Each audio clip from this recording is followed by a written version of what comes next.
¿Cuántos dan gloria a Dios? No lo oigo. ¿Cuántos dan gloria a Dios? Amén, amén, amén. Bien, vamos a prepararnos para la palabra. Y le voy a invitar a que abra su Biblia, por favor, en el primer libro de Samuel, capítulo 28. Continuamos nuestros temas de la conquista de Sión. Y vamos a introducirnos en el primer libro de Samuel, capítulo 28, versos 4 y 5. Les recuerdo que el estudio está ahí en la aplicación de Church Center, si usted quiere seguirle la guía al tema. Dice así la palabra del Señor. Se juntaron pues los filisteos y vinieron y acamparon en Sunem. Y Saúl juntó a todo Israel y acamparon en Gilboa. Y cuando vio Saúl el campamento de los filisteos, tuvo miedo y se turbó su corazón en gran manera. El tema de hoy se titula La última guerra de Saúl. Así se titula, La última guerra de Saúl.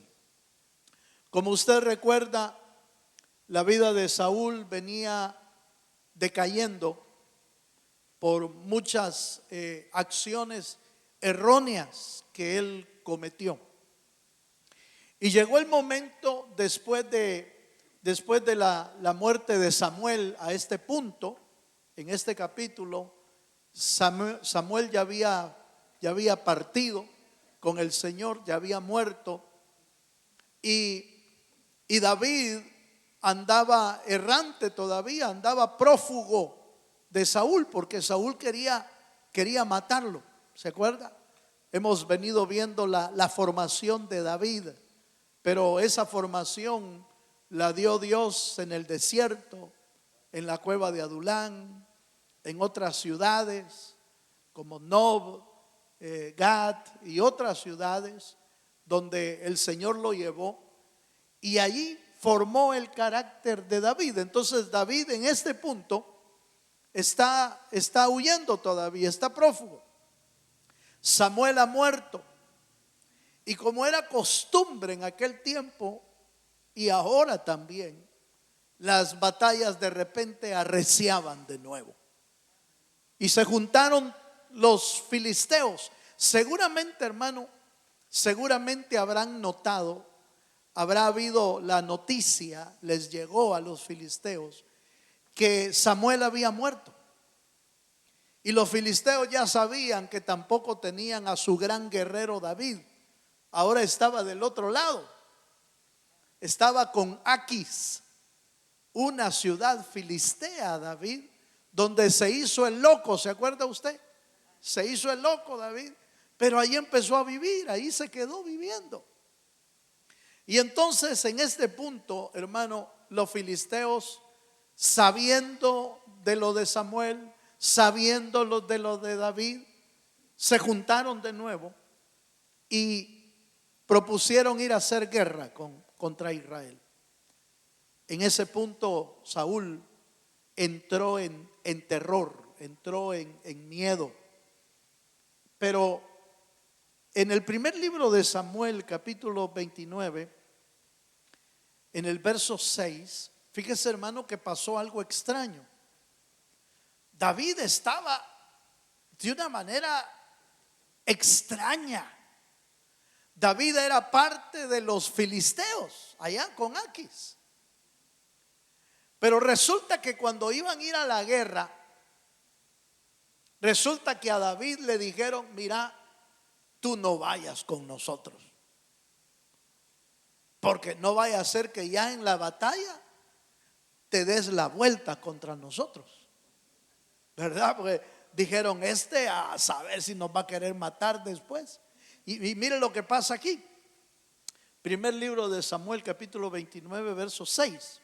Dice: y Aquis llamó a David y le dijo: vive Jehová, que tú has sido recto y que me ha parecido bien tu salida y tu entrada en el campamento conmigo, y que ninguna cosa mala he hallado en ti desde el día que viniste a mí hasta hoy.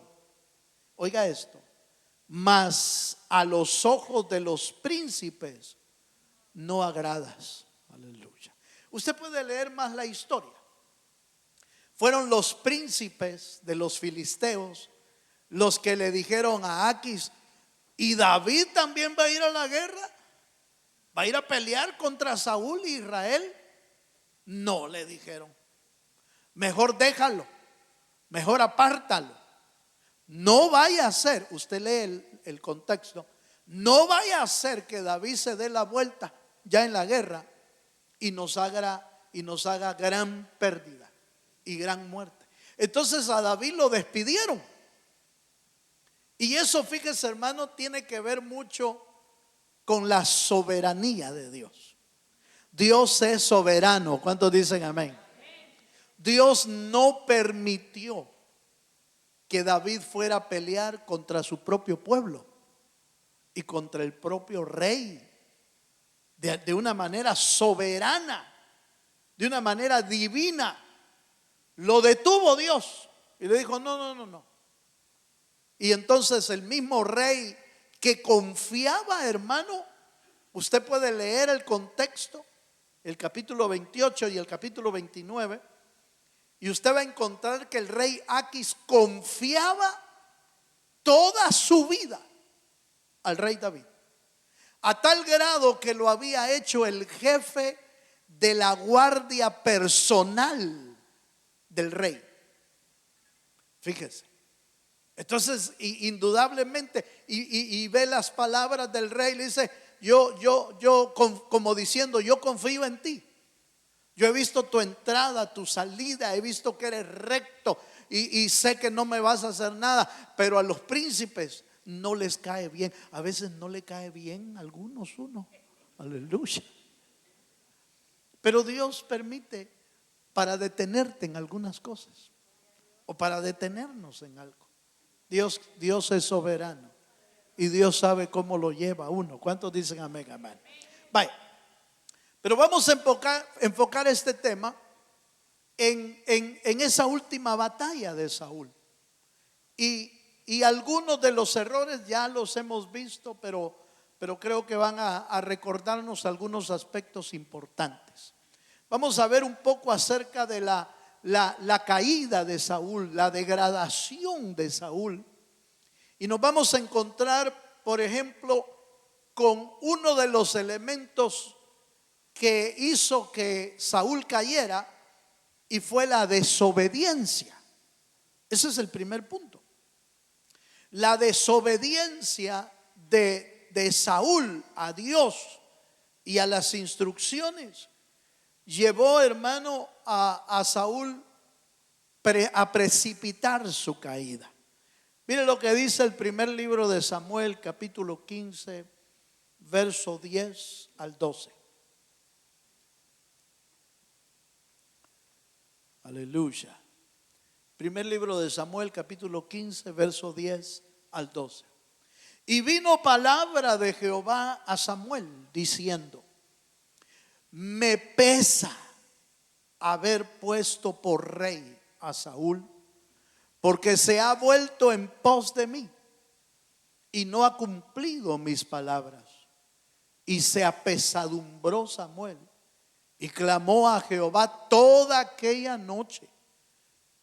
Madrugó luego Samuel para ir a encontrar a Saúl por la mañana, y fue dado aviso a Samuel diciendo: Saúl ha venido a Carmel. Y aquí se levantó un momento y dio la vuelta y pasó adelante y descendió a Gilgal. Dejémoslo hasta ahí. En ese pasaje es la presentación de Samuel a Saúl para reclamar, hermano, que Saúl había desobedecido a Dios, porque le habían dicho que liquidara a todo un ejército y a toda una ciudad, la ciudad de Amalek. Y Saúl, en lugar de obedecer, hizo lo que él pensó mejor e hizo lo que el pueblo le sugirió. Y entonces obedeció en parte y desobedeció en parte. Y esto es importante porque muchas veces nosotros nos escudamos con que cumplimos a Dios en una parte, aunque desobedecemos en otra. Pero déjeme decirle una verdad que a mí me impresionó, que yo encontré. La obediencia parcial es desobediencia. ¿Oyó eso? La obediencia parcial es desobediencia. Dios busca corazones que le obedezcan completamente, no solo acciones externas, no solo una acción. Voy a hacer esto, aunque no lo voy a hacer, pero Dios me entiende, dice uno. Aleluya. Y yo he oído gente, pero Dios sabe que mi intención era buena. Sí, pero es que la obediencia parcial es desobediencia. Tiene que ser una obediencia plena. Por eso es que fíjese, hermano, que los fariseos, cuando cumplían una parte de la ley, y por ejemplo ellos reclamaban y decían, pero nosotros damos el diezmo de todo, decían. Diezmamos del comino, diezmamos de la menta, que eran cositas pequeñas, diezmamos de todo. Pero el Señor les tuvo que decir, pero ¿y dónde está la justicia? ¿Dónde está la misericordia? ¿Dónde está esto? Porque eso había que hacerlo, diezmar había que hacerlo, pero sin dejar de hacer esto. ¿Sí? Entonces algo así es la obediencia. La obediencia a Dios no tiene que ver con agarrar solo lo que me conviene. Y lo que no me conviene, a Dios sabe que en algún día lo voy a cumplir. No, es ya. Es buscar la obediencia de Dios. Fíjese, hermano, que ahí mismo en el primer libro de Samuel, capítulo 15, en el verso 22, Samuel confronta a Saúl y le da a entender que es más importante la obediencia aún que cualquier sacrificio. Dice, primer libro de Samuel 15, 22, dice: y Samuel dijo, se complace Jehová tanto en los holocaustos y víctimas como en que se obedezca a las palabras de Jehová. Ciertamente el obedecer es mejor que los sacrificios, y el prestar atención que la grosura de los carneros. ¿Sabe por qué está ocupando Samuel esta comparación y referencia? Porque una de las cosas que Saúl dijo es: Señor, pero mira, nosotros no matamos a los animalitos, trajimos becerros, trajimos toros, trajimos ovejas, trajimos de todo. Van a servir, oiga esto, van a servir para los sacrificios de Dios. Pero es que eso no fue la orden. La orden de Dios no fue vayan y vayan a buscar sacrificios y lo traen. No, la orden fue: destruyan todo lo que ha sido destinado a anatema, como allá en Jericó. No usaron la palabra anatema aquí en este pasaje, pero sí usaron la palabra destrucción total. ¿Sí? Era de destruir todo lo de Amalek, todo lo de los amalecitas, todos los enemigos, había que sacrificar. Y eso era anatema, es decir, destinado a la destrucción. No mandó Dios a traer sacrificios. Pero fíjese Saúl pensó que empezó a querer quedar bien con medio mundo, a quedar bien con la gente que le decía: no, hombre, ¿y cómo vamos a perder estas cabezas de ganado? ¿Y cómo vamos a perder esto? No, no. Y el pueblo lo animó a que no hiciera eso. Entonces iba a quedar bien con el pueblo, iba a tener bienes, y de plano dijo: también Dios se va a agradar, porque mire cuántas ovejas llevo. Pero no, Dios no se agradó de eso. ¿Sabe por qué? Porque Dios se agrada más de la obediencia que cualquier sacrificio que hagamos. Eso es lo que da a entender las Escrituras. La obediencia es mucho más allá que cualquier sacrificio. Pero bueno, sigamos un poquito más. Fíjese que en el texto, vamos a ver,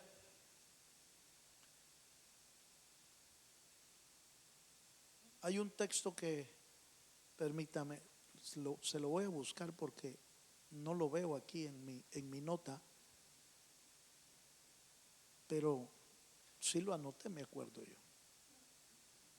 Aleluya. Vamos a ver. O quizás me lo volé, va. Aleluya. Me lo volé. El texto donde ahí en el mismo libro de Samuel, capítulo 15. Es que sí me interesa ese. No sé por qué lo quité.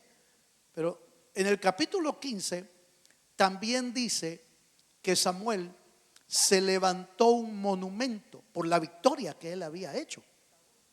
Saúl, perdón. Si me ayudan a buscarlo ahí en el capítulo 15, me parece que es. Gracias, 15:12. Así ya lo había leído, lo que pasa es que usted no me dijo. Capítulo 15, verso 10, en el verso 12, ya lo había leído. Mire lo que dice el verso 12. Esta parte me interesa, ¿sabe por qué? Porque fue parte de los errores que cometió Saúl. Mire qué tremendo esto. Verso 12 dice: madrugó luego Samuel para ir a encontrar a Saúl por la mañana, y fue dado aviso a Samuel diciendo: Saúl ha venido a Carmel, oiga, y he aquí se levantó un monumento. Y dio la vuelta y pasó adelante y descendió a Gilgal. Se levantó un monumento.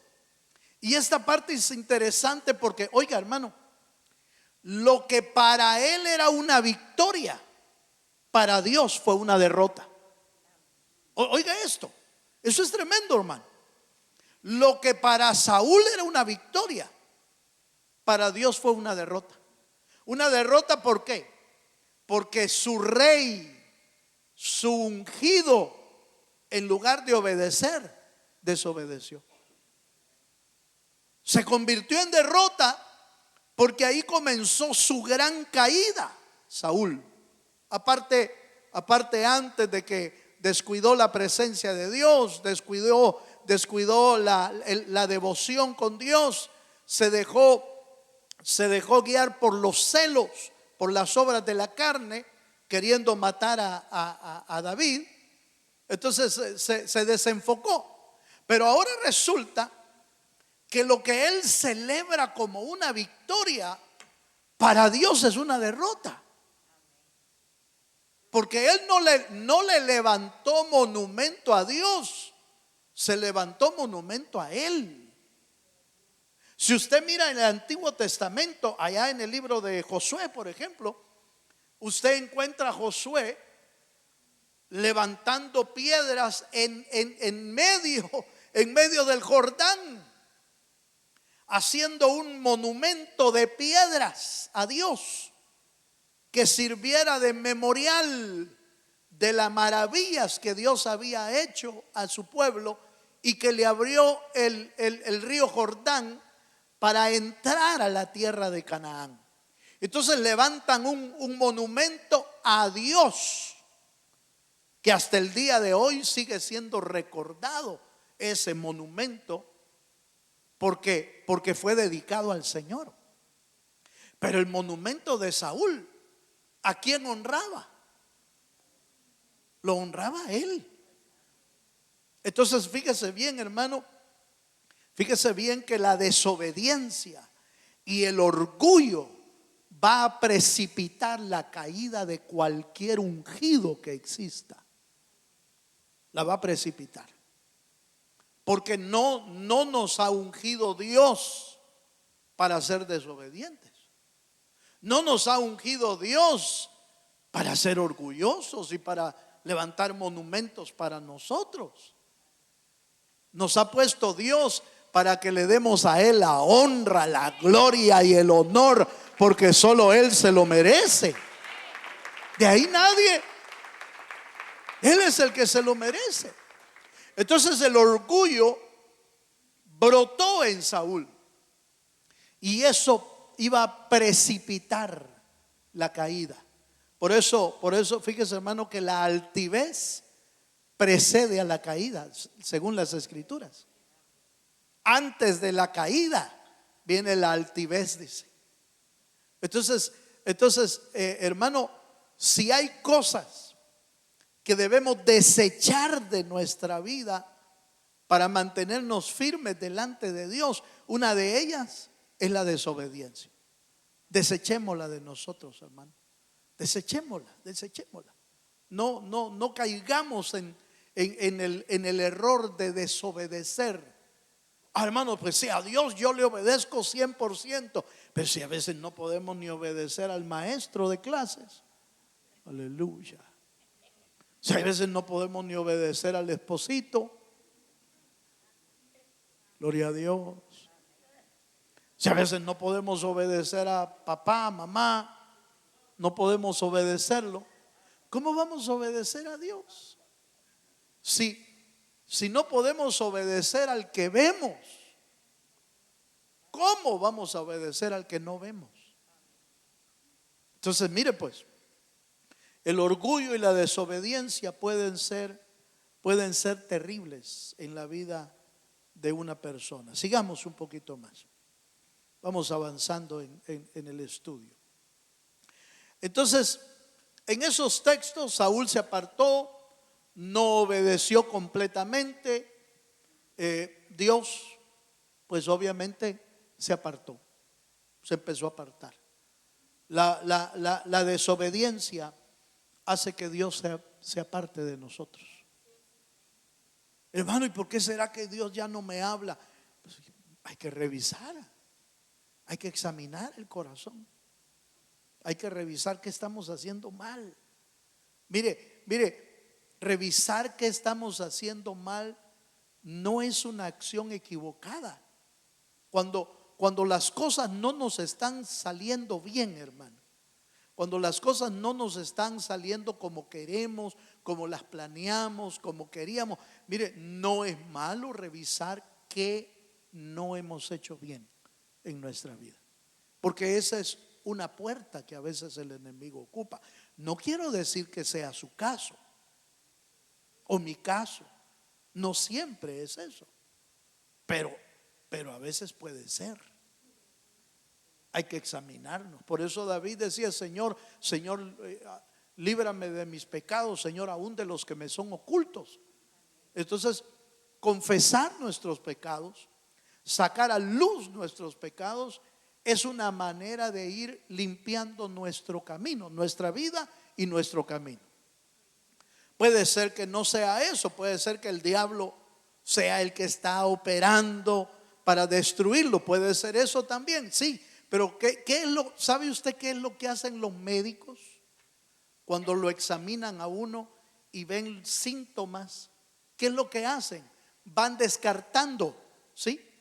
Van descartando cosas. Me parece que puede ser esto. Te voy a hacer examen de esto y de esto. Pero fíjese que salieron bien. Salieron bien. Dice el doctor. Déjame, te voy a hacer otros de otro tipo. Porque lo que está haciendo es descartando. Entonces, así tenemos que hacer nosotros.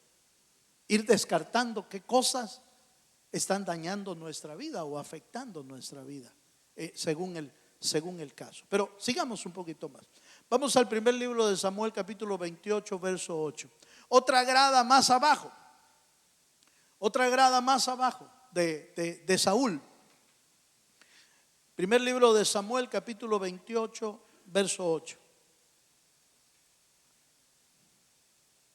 Dice así la escritura: y se disfrazó Saúl y se puso otros vestidos y se fue con 2 hombres y vinieron a aquella mujer de noche, y él dijo: yo te ruego que me adivines por el espíritu de adivinación y me hagas subir a quien yo te dijere. Esta es, hermano, ya como Saúl notó y vio que Dios se apartó de él, entonces empezó a buscar, empezó a consultar una divina, empezó a buscar quien lo guiara. Es que mire, cuando Dios ya no te guía, entonces uno empieza a buscar cualquier cosa que lo guíe a uno. Y en el caso de Saúl, dijo: los adivinos me van a ayudar, estos me van a decir. No es extraño, hermano, que cuando uno está, cuando una persona está que ya no había qué hacer, puede acudir a lugares en los que Dios ya no lo permite o lo prohíbe. Pero en la aflicción y en la angustia hace uno a un lado a Dios y empieza a buscar otras rutas que no siempre son permitidas por el Señor. ¿Me estoy dando a entender, hermano? Aleluya. Ya la Biblia ya hablaba acerca de no andar buscando gente que te guíe, gente adivina, brujos, hechiceros, que te digan qué hacer en la vida. Acompáñame, Deuteronomio capítulo 18, verso 10 al 12. Deuteronomio capítulo 18, verso 10 al 12 dice: no sea hallado en ti quien haga pasar a su hijo o a su hija por el fuego, ni quien practique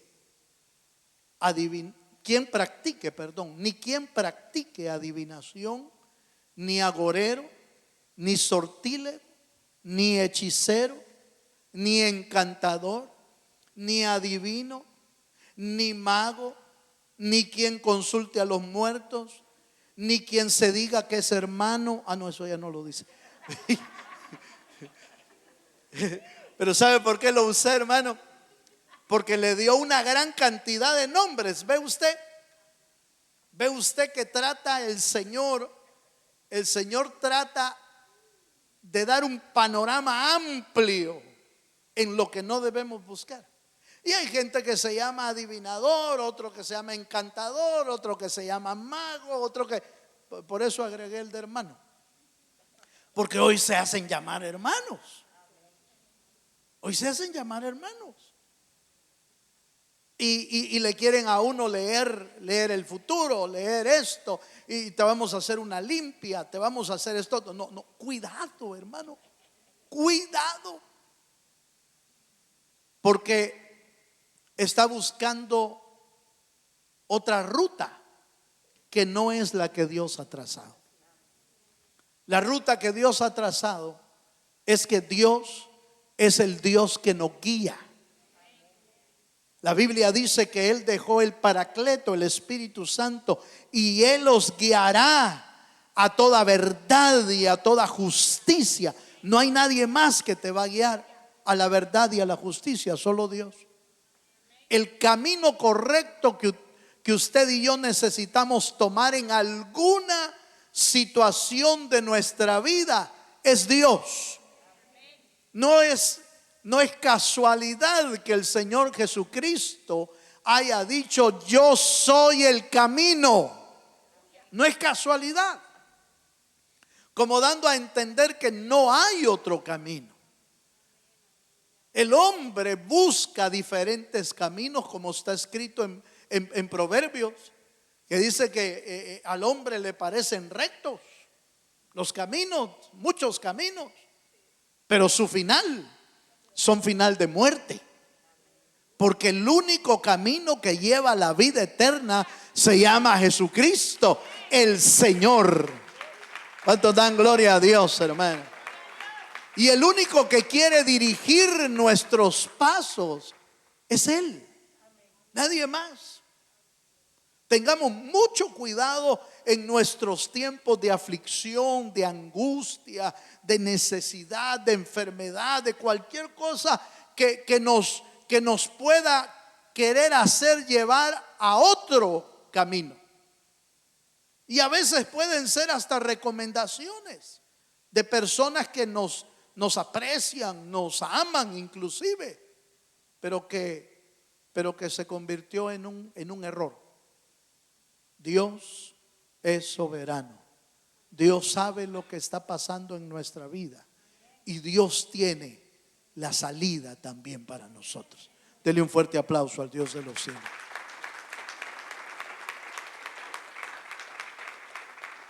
Saúl buscó dirección fuera de Dios. ¿Y cuánta gente, hermano, no ha caído en ese error? En buscar direcciones fuera de Dios, en recurrir a prácticas prohibidas, como estas que acabamos de leer en Deuteronomio. No pases a tu hijo, a tu hija por el fuego. No pases, no busques gente de adivinación, agorero, hechicero, encantador. No lo busque. Está prohibido. De hecho, hasta hay una sentencia de Dios para ellos.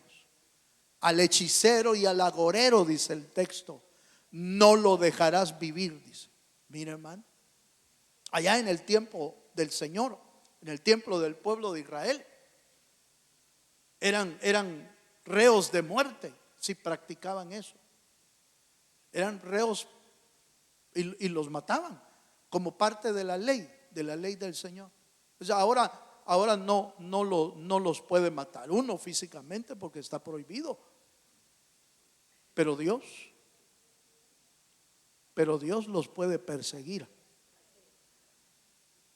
si no se convierten al Señor. Los puede perseguir hasta liquidarlos, porque es una sentencia de Dios, es una sentencia divina. ¿Me estoy dando a entender, hermano? Entonces, cuidado, hermano, cuidado. Cuando Dios no responde, no debemos buscar alternativas incorrectas. La desesperación nunca justifica la desobediencia. ¿Oyó? La desesperación nunca justifica la desobediencia. La obediencia siempre es lo que Dios está buscando. Vamos un poquito más. Primer libro de Samuel, capítulo 31, verso 3 al 4. La caída final es la muerte de Saúl. Eso fue lo más catastrófico, obviamente, para el pueblo y para Saúl mismo.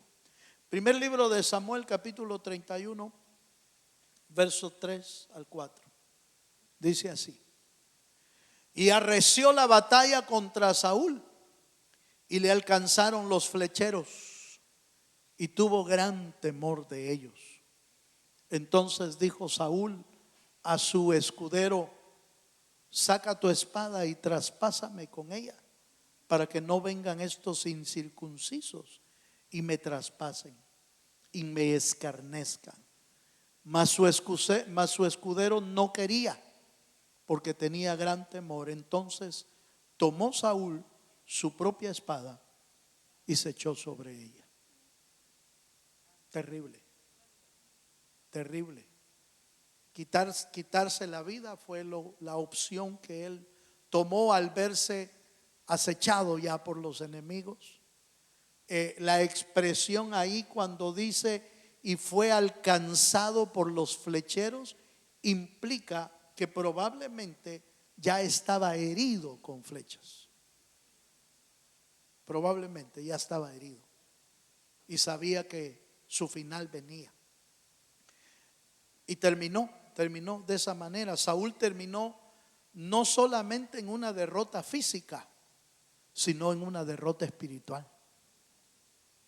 Las personas que toman como opción, esto es tremendo lo que voy a decir, hermano, pero las personas que toman como salida y opción el suicidio no saben la gran derrota espiritual que están teniendo, porque están perdiendo la vida eterna y están perdiendo la presencia de Dios en sus vidas.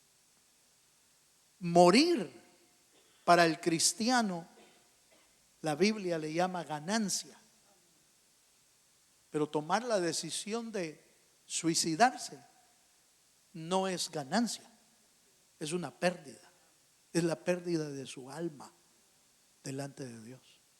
Eso es tremendo. Yo sé que es un poquito delicado lo que estoy diciendo y espero no se vaya a sentir mal por esto, pero me es necesario decirlo por tanto ambiente, hermano, contaminado y tóxico que lleva a veces hasta a nuestros jóvenes que se les cruce por la mente esa salida. Es la peor salida que puedes elegir, porque esa salida no te saca del problema, te metió en otro problema, te metió en la tristeza y en la angustia eterna y en el padecimiento eterno. ¿Sí me estoy dando a entender, hermano? Nunca el suicidio ha sido una salida, siempre es una derrota, porque pierde uno su alma delante del Señor. Eso es tremendo, ¿no le parece, hermano? Por eso usted ve de Saúl no se vuelve a mencionar como Saúl el victorioso, el que vamos a ver allá en el cielo. Mire, ¿no? Hay cosas que uno no puede responder, pero no se ve ya Saúl, ya no se ve. El rey Saúl terminó en derrota. El temor, oiga, el temor dominó sus decisiones y su vida concluyó con una tragedia, con la pérdida de su alma. Eso es tremendo, hermano. Eso es tremendo. Vamos a Deuteronomio capítulo 28, verso 1. Una vida lejos de Dios termina en destrucción.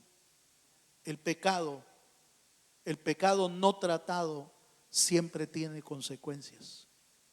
¿Oyó esto, hermano? Una vida lejos de Dios termina en destrucción. Nunca la elección de apartarse de Dios te va a ir bien, jamás.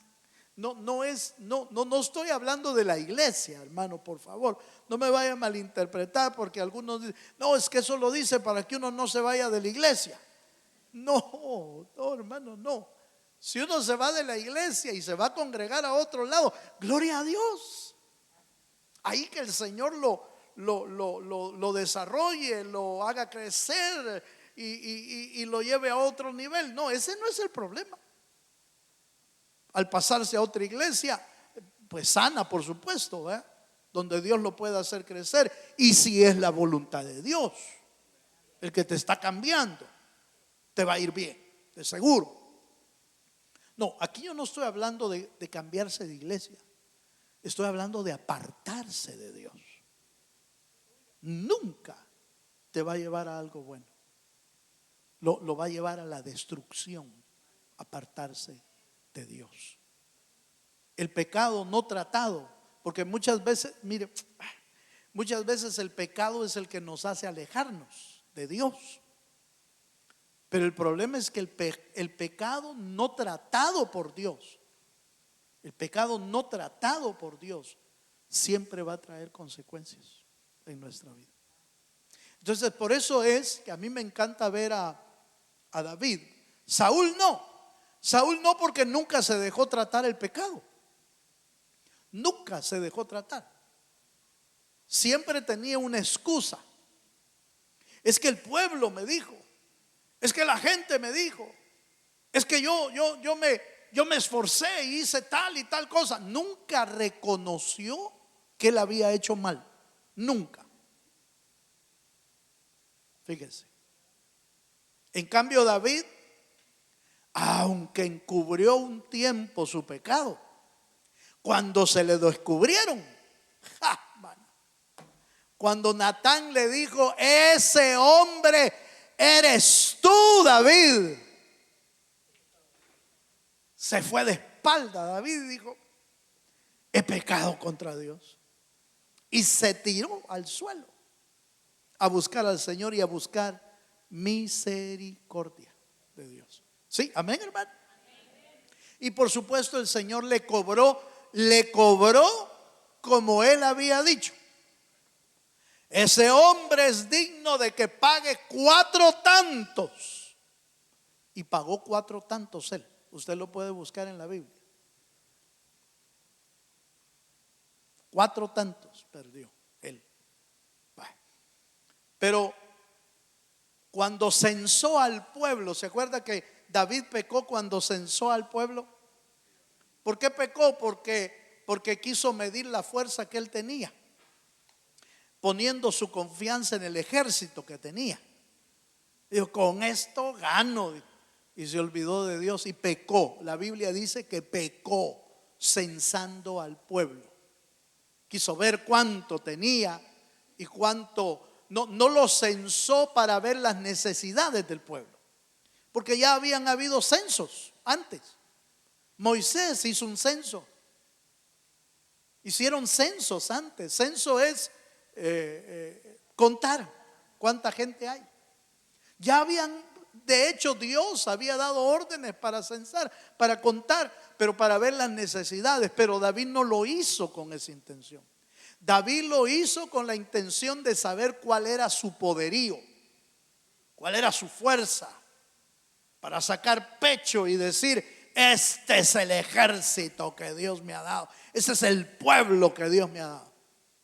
Y entonces pecó y le vino sentencia de Dios. Pero me encanta la reacción de David, porque le dicen: escoge tu castigo. ¿Qué quieres? A ver si me acuerdo bien cómo era la cosa, pero era: ¿quieres 3 años primero? 3 años de perder contra tus enemigos. ¿Vas a perder contra ellos? 3 años de hambre. 3 años en los que vas a padecer hambre tú y el pueblo. ¿O quieres 3 días de espada de Jehová, pero contra ti? A ti te voy a pasar la espada. ¿Se acuerda? ¿Se acuerda cuál escogió? Hasta ahí se acordó que tenía pueblo bueno. Aleluya. Y le dijo: Señor, mejor pásame la espada a mí, porque yo sé que tú disciplinas con misericordia, pero el mundo no. Mejor quiero caer en tus manos, Señor, y no en la de mis enemigos, y no en la del mundo. Señor, pásame tú la disciplina. Ese es el corazón que se arrepiente delante de Dios cuando ha pecado. Señor, pásame tú la planadora. Mire, lo va a dejar planito, hermano. Le aseguro que lo va a dejar planito, pero santificado, pero listo para entrar al reino de los cielos. Sí, sí, amén, hermano. No es extraño que el Señor, cuando vino y estuvo enseñando, le dijo: es mejor que entres manco al reino de los cielos. Si tu mano derecha te hace ocasión para pecar, córtala. No vaya a cortar nada de eso, ¿verdad? Pero era una manera de decir que es mejor que entremos despedazado ahí arriba, pero limpio. Si tu pie derecho se va de lado, córtalo, dijo el Señor. Es mejor que entres cojo en el cielo y no con las dos piernas al infierno. A veces las disciplinas de Dios son fuertes. A veces las disciplinas de Dios son duras, sí. A veces los tratos de Dios son para llorar, hermano. Pero Él sabe que te quiere meter al reino de los cielos. Saúl no. Dios bendice y respalda y da victoria a los que obedecen. La desobediencia trae derrota. La obediencia trae victoria. Póngase de pie, por favor. Vamos a cerrar con el estudio. Ahí hay un texto de conclusión. Ahí lo lee, por favor. Cuando atendamos la voz de Dios, Jehová derrotará a todos tus enemigos que se levanten contra ti. Por un camino saldrán contra ti y por 7 caminos huirán delante de ti. Porque Dios bendice al obediente. Vamos a cerrar nuestros ojos un momento y a levantar nuestras manos. Puedo invitarle esta noche a que le digamos al Señor: Señor, yo quiero ser de los que te obedecen. ¿Quieres venir adelante? ¿Quieres venir a decirle: Señor, yo quiero ser de los que te obedecen, Señor? Líbranos de apartarnos de ti, Señor. Líbranos. Líbranos de apartarnos de tu presencia. Líbranos de desviarnos del camino. Líbranos de buscar otras vías, otros caminos. Líbranos de desobedecer tu palabra. Líbranos del orgullo, de la altivez. Líbranos. Vuélvenos sensibles a tu voz y vuélvenos obedientes. En el nombre de Jesús. Oh Dios del cielo, ministra esta noche tu presencia. Ministra tu palabra. Ministra cada corazón, Señor. Puede levantar sus manos al Señor. Levanta tus manos. Señor, yo quiero ser más como tú. Señor, yo quiero que tú me moldees,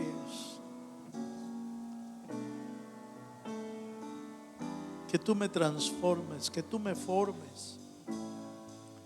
Señor, haz tu obra en mí. Haz tu obra, Espíritu Santo. Aleluya. Pon en nosotros un corazón dispuesto a obedecer, aunque a veces sintamos que nos cuesta. Si tú sientes que te cuesta obedecer, hermano, no eres el único. Necesitas reforzar tu relación con Dios y verás cómo Él te da la fuerza para hacerlo, te da la capacidad para hacerlo, te da la fuerza de su espíritu. Aleluya. Oh Espíritu Santo, Espíritu Santo, Señor, forma nuestra vida, forma nuestro carácter, nuestro corazón. Si te cuesta obedecer a autoridades, si te cuesta obedecer a padres, si te cuesta obedecer a tus jefes. Pídele hoy, pídele a Dios. Pídele a Dios que Dios nos ayude. Si te cuesta obedecer a Cristo, hoy es un buen momento para decírselo. Señor, ayúdame a obedecer. Ayúdame, Señor, a ser obediente. Ayúdame, Señor, a ser como tú. Ayúdame a ser como tú, Señor. Aleluya.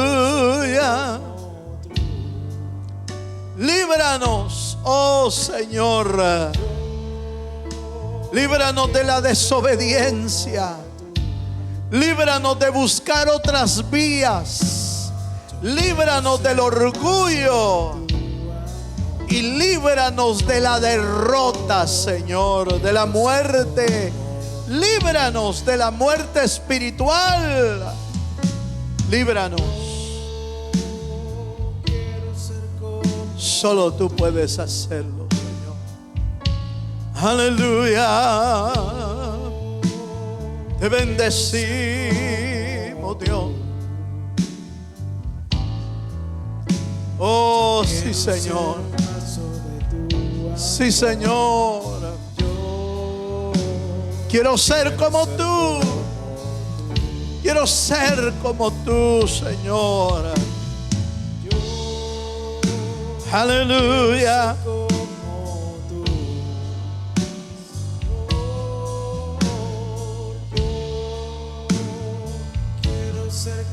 Te adoramos, Señor, te adoramos. Oh, sí, Señor. Desechemos de nosotros toda desobediencia. Desechamos todo orgullo. Desechamos toda altivez. Desechamos de nuestra vida, Señor, todo egocentrismo. Ayúdanos, Señor, cada día a ser más obedientes a tu presencia y a tu palabra. Ayúdanos, Señor, a dirigirnos de manera obediente delante de nuestras autoridades, en la casa, en la escuela, en el trabajo, donde quiera, Señor, que necesitemos ser obedientes, aún en la congregación, Señor. Ayúdanos a ser obedientes. Ayúdanos a ser serviciales. Padre, en el nombre de Jesús. En el nombre de Jesús. Te adoramos, Rey. Te bendecimos, Señor. Te bendecimos, Señor. Quiero ser más como tú. Una vez más.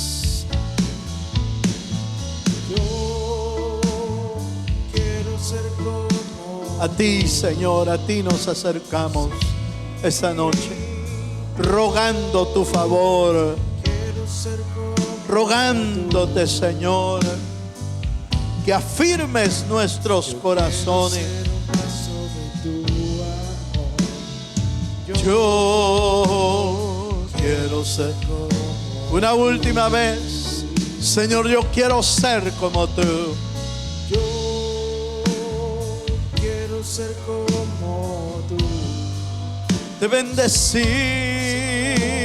Rey. Quiero ser como tú. Aleluya.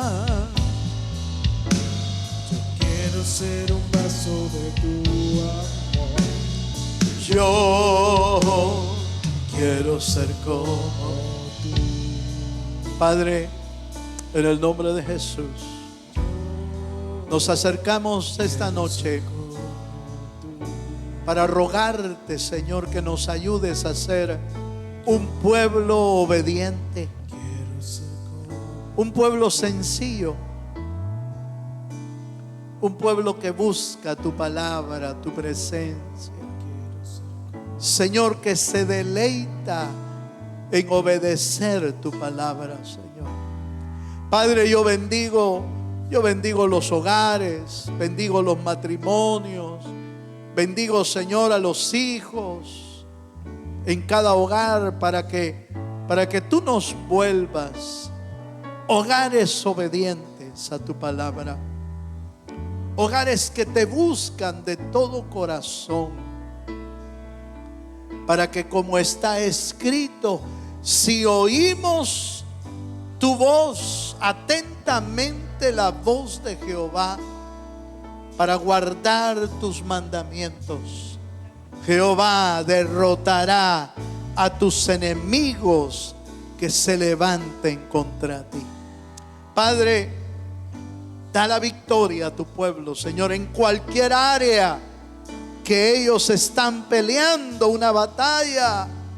Señor, da la victoria a tu pueblo, una victoria que viene de tu Espíritu, Señor, en el nombre poderoso de Jesús. Muchas gracias, Señor. Muchas gracias, Padre, porque tú eres un Dios fiel y un Dios lleno de amor. Todo lo pedimos en el bendito nombre de Jesús. Amén y amén. Le damos un fuerte aplauso al Señor. Gloria a Dios.